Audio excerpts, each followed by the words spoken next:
Welcome to the Numisphere, a podcast diving into all things in the sphere of numismatics, talking the latest news and trends of precious metals, coins, currency, and more. Let's start the show. So took a little break there. Yes. Well, listen, we've been going a while. Yeah, we're pushing an hour here. It's great. It's a great conversation. I'm a notorious, But it's always much appreciated because you do have a great deal of insight, experience, and it's always a great conversation with you. Thank you. Same goes for you. I know we've had some times at your house that went to the wee hours. Bottle or two deep. Yeah. Yeah. Well, that's the secret. See, I am known for being a bit of a talker. There's no doubt about it. In fact, my name is Hawes, and when I was a kid, everyone called me Jaws because I was always flapping my mouth. But that might have to stick now. Jabberjaws Hawes. I'm not going to lie to you. That was a childhood nickname. And it has stuck because I'm still saying it now. But that's your secret, get me going. It's like, he likes to talk, but let's lube him up a little. But no, I get the job done. It's always a blast, and not only I enjoy your company. We have a great group of guys that in the community here in the New England area. We go to the shows and we socialize, and it's more it's right. Work, but it's not just work. I think it's more of a community. It's a community. Right? We're all out to make money, hopefully support each other, yeah, and do it in a respectful and more of a almost like a brotherhood type way with a mutual respect. If you think you can make it in this business alone, you will not. No, it's a relationship. Absolutely, it's a relationship business, not just with your competitors, with your suppliers, with your customers. Like you have to, and it's not about being Mr. Social, Mr. Friendly. It's just you have to be the type of person people will want to work with. Right. And that's kind of where we come from. I mean, the running gag is that like we have 120 odd dealers in North America that we sell to. Well, a lot of them are competitors. A lot of them are going head to head all the time, And quite often. and the question that I always get is, how do you manage that? And it's like, we will work with anybody. My job is not to get in between businesses that are competing in a healthy business way. Right. My job is to distribute products to anybody that needs them. So we're kind of like separate ourselves outside the sphere. Somebody's like, well, you're a dealer. I'm not a dealer.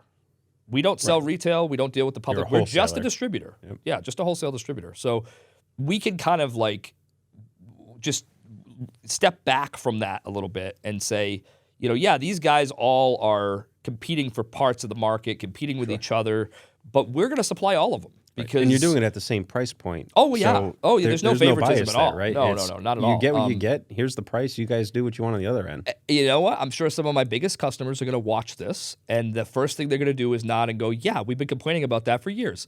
Because, of course, listen, your best customers always want a deal, and I don't blame them. They deserve it in a lot of ways. Sure. We try to take care of them in other ways. You should see the Christmas gift package they get at the end of the year. We always try to make them know they're appreciated, but we do want everybody on the same playing field because the market is so sensitive. Right. And the margins have to be in a certain place for everybody to make money. It doesn't take much to throw the balance off. It doesn't take much. Right. Well, that's why you have to bring in the fairness. You have to. Right? You have to, yeah. Here we are. That's it. That's the price. It's for everybody. People ask me, how do things get allocated? Like, how do you decide who gets what, right? And, if you read any of our offers, there's a throwaway line about, if the demand outweighs the supply, the allocations will be based on order size. And that's just, that's a nice disclaimer. 90% of the items don't get allocated. We're able to fill orders, no problem. But for those hot items, the things we were talking about, whether it's a UFO or a cast bar from Germania or whatever it is, how do I decide who gets what? Is it truly based on order size? And what does that even mean, right? And maybe the retail customer doesn't care. They just want to know if they can get the thing. Sure. But it's important because pre-sales are so predominant in our industry. And as a retail customer, you are often offered coins well before the coin is here. Right, months in advance. And you're making a commitment to your dealer of choice and saying, yes, please, I want one of those. And you want to know that that dealer is going to be able to get that coin for you. So how do allocations actually come to fruition? How do they work? And for us, it's so important to be impartial because we know that those customers need to have faith in the system. Right. Because if they don't, they're not going to order the next thing or the next thing or the next thing. Yep. And is it just order size? No, but certainly that's a factor, right? It's if one guy needs 25 and another guy needs 5, well, when the allocation rolls around, if everybody is only going to get 60% of what they ordered, the guy that ordered 25 might get, I don't know, my math skills are terrible, 15. I don't know, what's 60% of 25? Somewhere around there. And the guy that ordered 5 will get 3. And that's a fair system. It's Right. We got 60% of what we ordered, so everyone's going to get 60% of what they ordered. But mathematically, that system only goes to a certain degree because what Right. about all the people that only ordered 1? You can't divide 1. So what do you do then? Start cutting up pieces for everybody. Yeah, so what we basically do is we want any dealer that orders 1 or more to at least get 1. We hate to say to somebody, you aren't getting any of this. You coin. got cut from the 1. From the 1, right? So generally, if you order 1, you'll get at least 1 of anything that it is. Now, in 2.5 years, there might be 2 or 3 things that was an exception to it. It was because we drastically underestimated what we would get. It was, and I could think of a particular coin that this happened to recently. There was a Batman coin, and it was 300 mintage. Mm-hmm. It was nothing that blew my mind, so I didn't expect it to. I knew there was a chance of allocation with a mintage that low, but I didn't think it would be insane. Well, we got a fair amount of orders. I want to say 40 to 50. It was expensive. It was a 3-ounce coin. I want to say they gave me 4. Now, when you have more than 4 customers that order the coin, you How do can't you give handle everybody it? 1. Right. It's just not possible, right? So that's the worst email to write. Is just hey, listen, they gave me 4 coins, and. But you guys have always done a great job about making it clear on every piece you put out that this might happen. Yeah. Because you don't know and you can't control what you receive. True. And the other thing we try to do is we try to hunt around secondary sources to fill orders. I would rather fill an order for my customer at a very minimal or even break-even profit to help them fulfill what they need for their customers because I know there are pre-sales involved. And so, this happened recently. That yellow dragon I was talking about from Perth. Yep. That was the first ANDA show dragon that they put out this year. Perth, again, very tough to get them out of Australia. It's 2,000 mintage. They allocated us 150, which is a lot. I was very pleased with it, but we're also one of the only wholesale Perth distributors in the U.S. And we can get into that if you want, but very few people offer Perth wholesale to U.S. dealers. So I was thrilled to get the 150, but we got orders that far exceeded that. Well, what am I going to do? Well, sometimes there's nothing you can do, but sometimes there is. So there's a company that we deal with in the Netherlands that is a wholesaler as well. And I reached out and said, hey, get any of these yellow dragons? And they said, well, not a lot, but we're getting some of them, whatever. Well, I was able to secure another 50. Doesn't sound like a lot, but boy, does that make a difference to the guy who pre-sold those coins and just needs 2 or 3 to fill those orders. And he doesn't want to tell his customer no, because every time you tell a customer no, there's a chance they're not going to come back. Right. And we don't want that because their customers are our customers. Yep. We only make sales when you make sales. Absolutely. You stop selling, who's buying it from us? I mean, we don't sell to the public. We don't have any access. Right. So whatever we can do to help you grow, and believe me, I paid a lot more for that batch of dragons from the Netherlands, and I did not change the price to the dealers. I did not up it because I had to pay more somewhere else. It was just a matter of we need to fill as many orders as we can. Mm-hmm. And unfortunately, sometimes that's not as easy as that, but sometimes you can do it. That's the risk, right? That is the risk. Yeah. But we try to be fair with allocations. We try to be always fair with pricing. We do, obviously, like anybody else, we offer some bulk discounts. If you order a certain amount, you're going to get a couple dollars off. But that is public. That is part of the offer. Everyone knows what the terms are. Everyone knows what the expected turnaround times are. Everyone knows what in some cases, an embargo is on a product or things like that nature. So if all the dealers are on that playing field, then it's just, hey, have at it. And everyone's got different venues and mediums in which they sell. Like I said, we've seen everything. We have everybody from TV sales to brick and mortar to shows to e-commerce to Facebook pages, lives all of them, and yeah. everything else. And I'm hearing about new mediums every day that I didn't know existed. Right. People are telling me I'm selling stuff on Drip. I don't even know what Drip is. Yeah. It's People like are a new version of Whatnot. Oh, okay. Yeah. People are telling me they're selling on eBay Lives. I said, oh, eBay's doing lives now. This is I've a been new thing. seeing TikTok lives with stuff that I know only came from you. Okay. I'm So sure you're that's everywhere. true. I'm sure that's true. So we certainly have dealers that use Of course. every medium. Yep. I honestly don't know sometimes where these guys sell what. I am not super tech savvy. I mean, once it leaves your warehouse, it is what it is. It is what it is. But we're on Facebook, we're on Instagram, but like I don't know what. I didn't even know people sold stuff on TikTok. Oh, yeah. I know I have one guy that has a big YouTube following. I didn't know that was a thing that people. I mean, I know what it is, but I didn't know people were selling products on there. Yeah. Whatnot I'm a little more familiar with because it's kind of a format that is a little more live, traditional type thing.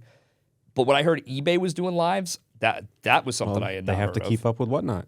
There you go. They're not going to give away that market share. Right. And they're striving to keep it. They're getting through some struggles, but they're pretty good. You should check them out. Yeah, listen, wherever my customers can move product, I'm thrilled. I mean, listen, customers have things they're comfortable with when it comes to purchasing avenues, right? Some people are very comfortable with eBay, right? They've been buying on eBay for years. It's guaranteed. They're not worried about, They're not protected. absolutely. Yep. And other people are much more comfortable dealing with people face to face. Coming into a shop, going to a show. There's a peace of mind there that you know who you're dealing with, and you're holding the product. You know what you're getting. There's no mystery to it. And everyone's different. Some people are comfortable with TV sales and all sorts of other these things I've never heard of. Like I've never bought anything on Drip. I barely have heard of Drip, but people tell me it's a thing. But if there's customers in that venue, someone needs to go reach them. Right. It's another market. It's another market because it's not usually as much overlap as people think there is. It's true. The proof with that is I was once talking to a guy who runs some of the TV sales networks down in the Southeast. Okay. And it's regional. They're doing it's the Carolinas, Georgia, North Florida, and they buy TV time and they do these coin sales shows, whatever. And he was telling me that they track all their demographics, down to a T, age, male or female, what area of the country they're from, all that kind of stuff. And he said what was really interesting, because it's not the only place that they sell their products, was that the TV buyer really fit a very specific demographic. And he said that when they sell on their e-commerce site, because they would take whatever they didn't sell on the TV show and they'd post it on their e-commerce site, the demographics were completely different. The skewing of male to female, the skewing of age, all of it was different. He said, it's not the same customer. It's the same product, but it's not the same customer. Right. People tend to think, well, okay, the person who wants to buy this type of coin is one type of person. It's not. Nope. It's the format in which it is sold is very specific to demographic. Right. People who are comfortable, like I said, going to shows and going to coin shops, there might be a reason for it. They might have grown up with that. That's where their comfort zone is. Yep. But the millennial generation or even younger, right. The convenience of the no phone. problem with apps. They'll buy something on Drip. Whereas a coin collector, I don't want to stereotype age, but say your average 55 to 65-year-old coin collector it would say, I'm not giving this Drip company my money. I've never heard of these guys, right? Like, and who would blame them? So it's just very different perspectives.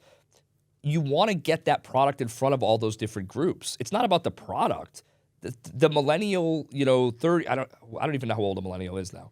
They're probably older than I think. I think they're like mid-30s to okay. So whatever, Gen whatever, right? Gen Z. How old are they? But that customer might buy the same coin that the retired, firefighter who's 67 might buy. It's the same item, right? But they're not going to buy it in the same venue. I think the easiest way to look at that is just the access to the customer. Yeah. Same product, same places, but how do you access them? Mm-hmm. Because there are so many ways that didn't exist previously. Again, thanks to technology. Very, very, very. I mean, it's exponentially growing all the time in terms of how many places you can access customers. But you need to do it because those customers aren't always comfortable in the traditional ways. Right. Again, it's not that the product only appeals to one group. It's that the customer only appeals to one sales source. They're only comfortable buying it in one way. So we as the sellers need to present it in every way we can to capture, not only for us to capture the business, for the customer to get the thing they want. Right. Because if we don't do it, they're not going to see it. Right. I mean, a traditional brick and mortar today would have a very difficult time thriving because they're very much limited to simply the geographics of what's in their area. Correct. And that's such a small customer base in such a niche market. And I don't know every brick and mortar guy out there, but I don't know any brick and mortars that aren't diversified into other sales avenues anymore. I mean, I'm sure there are some, but I think they all have to have some kind of e-commerce or other type of sales presence because the customer base is so fractured. You know, you can't live off just one. Right. You know, in a lot of ways. I mean, there are the guys who balance it with the show circuit, and the show circuit does tend to be. It might be similar demographically, but it's different in terms of the buying customer, I think. Right. Well, you're consolidating those customers into a single space, single time period. Yeah. And you're accessing wholesale. Yes. So that's a massive part for dealers is being able to turn their inventory, increase that cash flow with other dealers. Yeah, I think the dealer-to-dealer business is strongly encouraged in the coin show venue. Yeah. And it's honestly, we love it too. I go to a lot of shows, and primarily, other than just to meet with customers that I don't see a lot face-to-face, because a lot of our customers are there, but is to also engage in business. I mean, guys have stuff that, like we were joking about that kilo, that Star Wars kilo from 2012. Imagine I go to a show and I see that in somebody's case. I mean, hopefully you're taking it home. That's my goal, and it's not for me. It's just that's something as a wholesaler that would blow my customers' minds if I offered that. I mean, we always want to try to find those rare hidden gems because selling all the new stuff's awesome. I love it. I mean, you never know what's going to come out tomorrow. We talk new technologies, different things, whatever. Yeah. But also at the same time, what is old is new, and in modern collectibles, it doesn't have to be very old. You know, just a few years. That's it. And it's out of the public eye. It's out of your mindset. And now it comes back in and people get excited like they've never seen it before. Right. So if I can find that stuff at a show, that's a great dealer-to-dealer opportunity for me. Definitely. So talking about getting excited. Yeah. You just came back from Berlin. Yep. You saw just an array of all the stuff coming out. Yeah. What did you see that most excited you about what we can expect to come? Okay, so I should say my German's still awful. I know you were going to ask me that next. But the good news is they don't require me to speak it. But you go to the Berlin show. It's unlike any show that you'd see in North America, and probably a lot of the world, to be honest. But the modern collectible product is so heavily represented there, more so than you would see in a U.S. show. That's where you're going to see mints touting their latest stuff. They're the things that are months away. They might still be in development, R&D, things like that. And we talked about the UFO earlier. That was on display there. It didn't go on sale for another couple weeks after that, but you know they're showing these types of things off. So I think the biggest trend that's coming, not so much from a technical perspective, because there's all sorts of fun technologies. Aside from floating coins. I mean, we all know there's glow-in-the-dark coins and holographic coins and shaped coins and colorized coins. And these are all things that have, they get better over time in terms of the technology. A lot of times improves as time goes on, but it's still the same idea. What you're seeing now that's going to be a huge trend is the shift from how we used to sell coins to how they sell other types of collectibles. Trading cards, comics, all these other things that also boomed during the COVID, era. Yep. They're sold and marketed in a very different way. Why aren't modern collectible coins doing the things that they do? Well, now they are starting to do that. And we're already seeing it with, these mystery pack type of ideas. Yep. What do you think of sports cards? I mean, what do you think? You open a pack and you don't know what you're going to get. You Absolutely. Get a rare variant, or you get this holographic version, or you get whatever, limited numbered one. And that's the chase. That's the fun. Right. Well, we didn't have that in the coin industry up until this year, the last 12 months. With Ultra Breaks. Ultra Breaks, Vault Box was another one that did that. And I think that's just the tip of the iceberg. Now mints are doing it. We've seen New Zealand do it with the Star Wars and Marvel trading cards. Yeah, those went really well. Exactly. Another example of stuff that was worth 3-4 times within a very short amount of time. But because it's a concept that had been used for 10 and 15 and 20 years in the other collectible industries, but we never employed it. They're figuring that out now because I think they're figuring out that the target customer for modern collectible coins isn't just coin people. Because it is an emotional draw. You're trying to get somebody who likes Star Wars and collects Star Wars merchandise. They may have toys, they may have comics, they may have Star Wars cards, they may have original screenplays sitting around. They're posters, crossing through all these these different types of products, and coins fits right in with that. They're not limited by the type of product that it is. They're limited by the fact that they want Star Wars stuff. Right. Well, the coin community lacked that type of marketing. We didn't bring the coins to them. We tried to market it just to coin people. Right. And I think that, thank God that's evolving, and that the companies are realizing that the target customer isn't just a coin collector. It can be a coin collector, but it doesn't have to be just a coin collector. Well, then how do you draw in somebody who's not a coin collector? Well, you do the things they're used to. Right. You do the same things that drew them to those other collectibles. Exactly, the type of merchandising that they are seeing all the time. Right. And again, we're seeing it with sports cards first, but it won't be the last. We're seeing the grading scales change, right? We were seeing NGC come out with NGCX, which was designed to be the same grading scale they use on sports cards and comics because they knew that customer was not going to understand a 70-point grading scale. Right.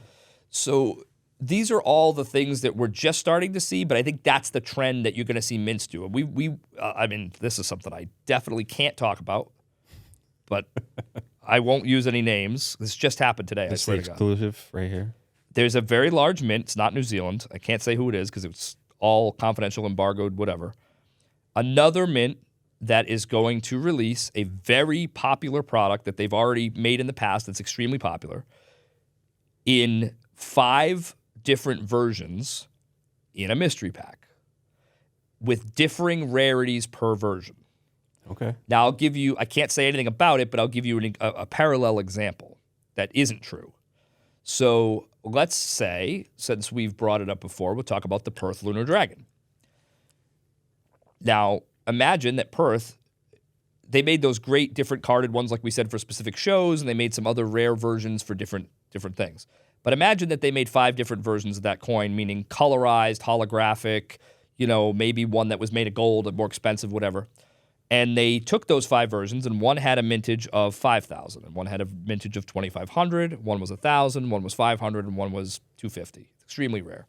And they mixed those all into a mystery pack, but from the mint, not from a secondary source. This isn't Vault Box or Ultra Breaks. This is mint direct. And that is the only way you can get that particular coin. And it's legit. And again, Perth is not doing this, and it is not a Lunar Dragon. I'm just saying as an example. Sure. And, you want to chase those rarer ones. You're going to buy multiple packs in theory, right? But all of them in and of themselves will be rare, much like the New Zealand ones, where the largest mintage was still not that high. If you got a common out of the New Zealand Star Wars trading card sets, for instance, I think the largest mintage was like 250. It was like still very low. So even a common one outside of its original packaging was sold for a good amount of money. Yeah. And this is going to be happening more and more. We're going to see it. And then another mint has announced that. It's still 6 months away because, these things come out so, they let the distributors know so far in advance. But it's another very popular product line, and they're going to do the same kind of thing. Interesting. And I think we're going to just keep seeing more and more of that because the excitement that creates in the collector's mind, and even in I'm excited about it. Like, I hear about it, I'm like, this is cool. Like, limited mintage stuff that's just the coup de grace of your collection. We always joke that a collector mentality is it's kind of a crude saying actually, but it's a big swinging D contest at the end of the day, right? Like, you want your collection to be just better than that next guy's collection. Absolutely. And you're proud of it, right? Yep. It took you time to put it together. It took you money to put it together. And these type of mystery pack items where there's a really, really rare version of something that only a handful of people are going to get, that's the type of piece that like elevates your collection to like a crazy level. That's what everybody wants. That's what everybody wants. Yep. And the excitement of going after it and trying to find it and brokering and trading and all this stuff, you know? Yeah. So, you know, I mean, that's the trend I'm seeing for mints. That yes, we've got some great technologies. They're always improving the technologies. There's some cool stuff always coming down the pike. But that's the thing I think we're going to see the most of is these type of the way you see other collectibles. You're going to start to see coins marketed in the same way. Yeah. Okay. Yeah, it's exciting. It is exciting. It is exciting. I'm excited to try it myself and see how it works out. You know, yeah. Ultra Breaks has been a huge success. Yeah, they've been great. They've been great, and they're fun. We've opened several packs here in the shop, and I think the hunt, right? Yeah, that's what I mean. That's what really brings it in. It's collecting's fun, but the hunt is also fun, right? And so we need more of that in our business. Well, it sounds like we got some more coming, which is fantastic. We definitely do. Yeah. So with that. Although you are wholesale, you definitely still have a bit of a social media presence. Yes. So how could our viewers find you? Yeah, so we are on Facebook and Instagram, and it's at Rogues Island Mint. Very, very easy. And what we use that for is to basically we publish a lot of photos of the type of things that we carry, just as like a awareness of the type of stuff that's out there. Yep. If you see things on there that you like or that you're attracted to, the best thing I can suggest, because we don't have any pricing on there, we're not directly selling it, right. but is if you know a dealer, which is probably most dealers that carry modern collectibles that deal with us, reach out to them because they can get that product. And one of those specifically is American Historic. Absolutely, yeah. Reach out anytime. If you see something on there, reach out to Tyler because he can get it. He can get it from us, no problem. But yeah, that's the best way to connect with us. We like chatting with people. I mean, people leave comments about the photos all the time. Yeah. And hey, that's really cool, and whatever. And where can I get that? We give them a distributor list or whatever. But nice. Yeah, that's the best way to find us and connect with us. Yeah. Well, fantastic, John. Again, thank you very much for joining us. It's been a pleasure. That has been an awesome time. Always conversation is fantastic with you, and we look forward to a great 2024. It's going to be good. It's going to be good. Thank you for listening to the Numisphere podcast. Be sure to subscribe so you don't miss out on the next episode. You can find us on Facebook, Instagram, and YouTube at Numisphere. Until next time.